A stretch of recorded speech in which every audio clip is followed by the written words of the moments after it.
So I'm riding this giant blue chicken through the solar system, and I'm bouncing from planet to meteor to planet, and there's a bunch of other people around me, and they're all riding blue chickens too.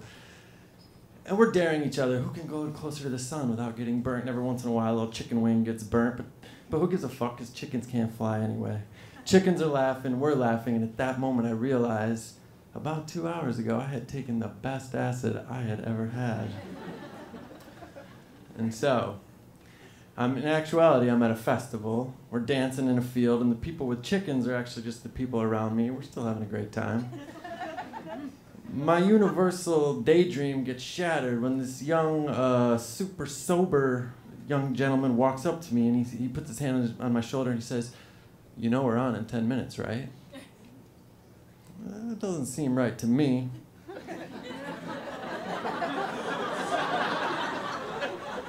Obviously, he doesn't have his priorities straight. But anyway, a conversation starts flashing back through my head. It's a conversation I had with the rest of the band that I'm apparently in earlier that night.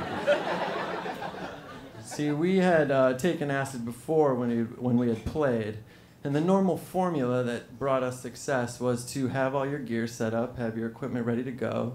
You take the acid as you're walking on the stage.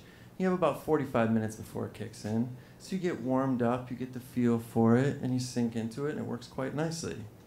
Well, my brilliant idea was to take the acid 2 hours ahead of time. So we peak out, we get way up there, we lose our mind, we come down just a little bit, and we're in that universal consciousness where everyone's connected and the world is perfect. What could go wrong? We would definitely play the best set in rock and roll history. At this point, I have some doubts. So, I'm walking toward the stage, and I get to the stairs on the side, much like this, and our keyboard player, everyone in the band partook in these questionable substances except the drummer. The keyboard player is diligently dialing in, and that gives me confidence. But as I'm walking by him, he hits a chord, and I literally see fire jump off the thing. And I do this. And he does this too. And his pupils have swallowed his eyes. I just see 2 black holes. So for this festival, apparently we are the headliners. So 2,000 people have set aside their evening for us to entertain them for the night. I'm starting to think that they have made a bad choice. It's not good. So we still have to set up our stuff. I walk over to the little gig bag, reach in, and I pull out a handful of spaghetti. And I'm looking at the spaghetti, and I'm wondering, how am I going to wire up my bass guitar with a handful of spaghetti? Right then, I see Kevin, the sound man, walk by, and I say, Kevin, will you come here? I am fucked right now. Do you think you could set up my stuff? And Kevin says, dude, everyone in your band has asked me that. I have my own shit to do. You need to set up your shit. Fair enough, Kev. Fair enough. So through some miracle of engineering, I plug in spaghetti into holes, and I get this sound coming out of this bass guitar, and that right there is victory. So we decide in our current mental state that maybe we'll just play the easiest song we know. This song has no changes. This song is G. A bass line I've played. Even if you're not musicians, everyone in the world knows G. So I play G. I'm playing for a half hour. I've never hit the bass line yet. And so I say, hey, Steve, don't panic. Just lean back and let God tell you what to play.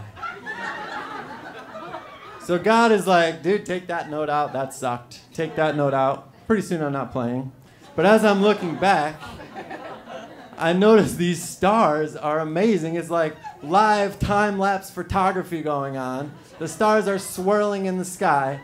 I stare at these stars for 45 minutes. I have not played a note in 45 minutes. At that point, I look over at the guitarist. He's giving me a funny look. And I think it's the, hey, you suck look, which I could accept. I'm not really doing my part right now.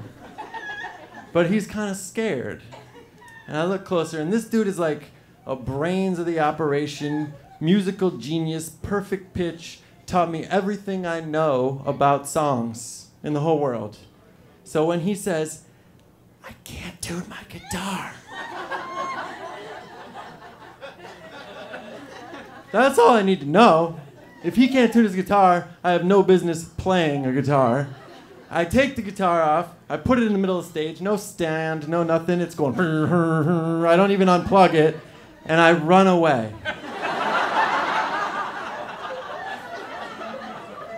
I jump off the stage, I run through this crowd of melting, swirly, some are happy, some confused people, to the refuge of darkness in the back of the field.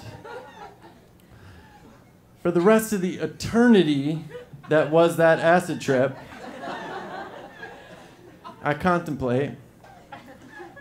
I said, if 2,000 people are depending on me to entertain them, perhaps I won't take the best acid in the world. It's a good point. It's a future lesson. You can all take that home with you. Secondly, thank you. Secondly, you made me lose my train of thought here. It's okay. But secondly, I kind of think about it, and I talk to a friend later, and I say, hey friend, just out of curiosity, how long was I up there? He's like, about 10 minutes tops. Thank you.